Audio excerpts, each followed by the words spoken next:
pročitao sam.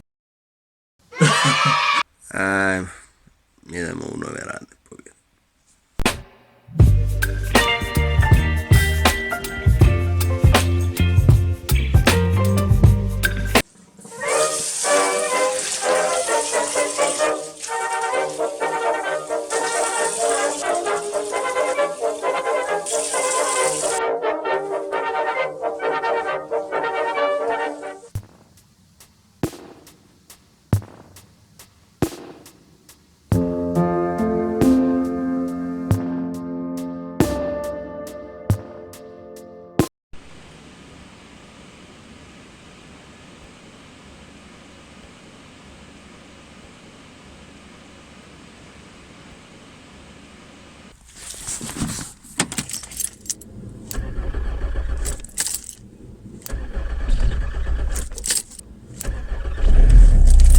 Pali iz treće.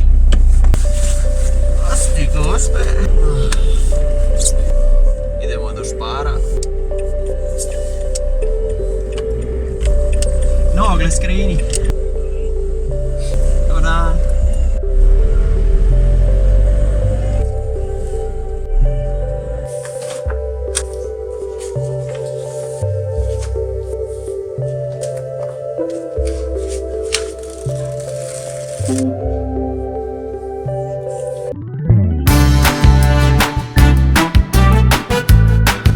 Dobrodošli u još jednu skicenziju. Proteklog tjedna pročitao sam Bridu koju je napisao Paulo Coelho.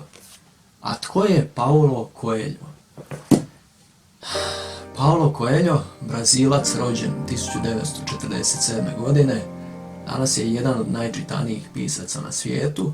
Njegov najpoznatiji roman, Alkemičar, danas je preveden na više od 70 jezika, čime je ušao i u Guinnessovu knjigu rekorda kao knjiga prevedena na najviše jezika jednog živućeg autora. Brida, nešto manje poznat roman ovog Brazilca, govori o djevojci koja u potrazi za spoznajom proučava i prakticira okultizam, konkretnije magiju. Što bi se u narodu reklo, cura se pronalazi. Ja sam u njizi.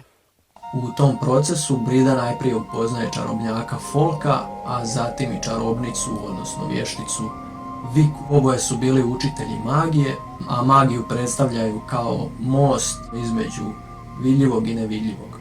Čarobnjak Folk učitelj je tradicije sunca, a čarobnica Vika učiteljica je tradicije mjeseca.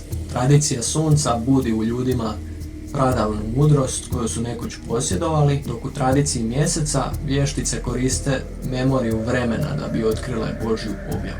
Također, osoba koja prakticira tradiciju mjeseca ima sposobnost prepoznati svoju drugu polovicu tako što vidi sjaj u očima te osobe, dok osoba koja prakticira tradiciju sunca ima sposobnost prepoznati svoju drugu polovicu na način da vidi sjajnu točku iznad ramena.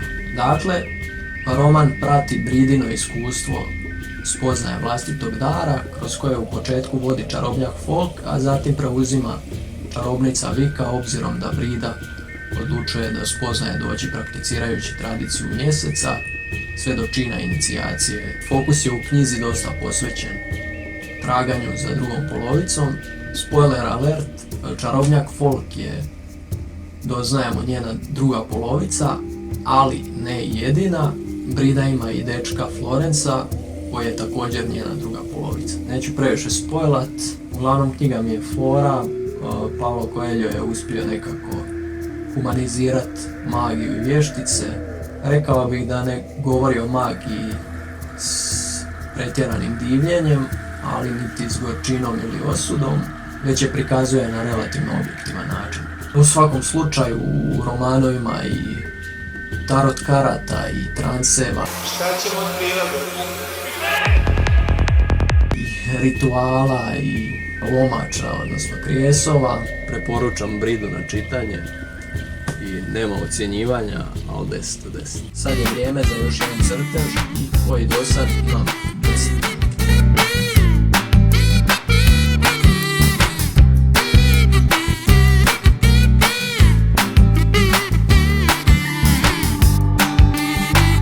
moraš napraviti da bi sudjelovao u nagradnoj igri je lajkat, pretplatiti se, komentirat i eventualno ako želiš podijeliti ovaj video s prijateljima i rodbinom i svojim. Idemo u izvlačenje dobitnika prošlotjedne nagradne igre.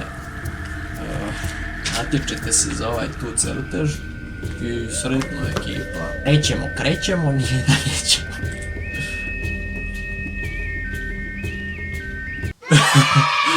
Još jedan obitelj Konjević. Čestitamo Ines Konjević na crtežu.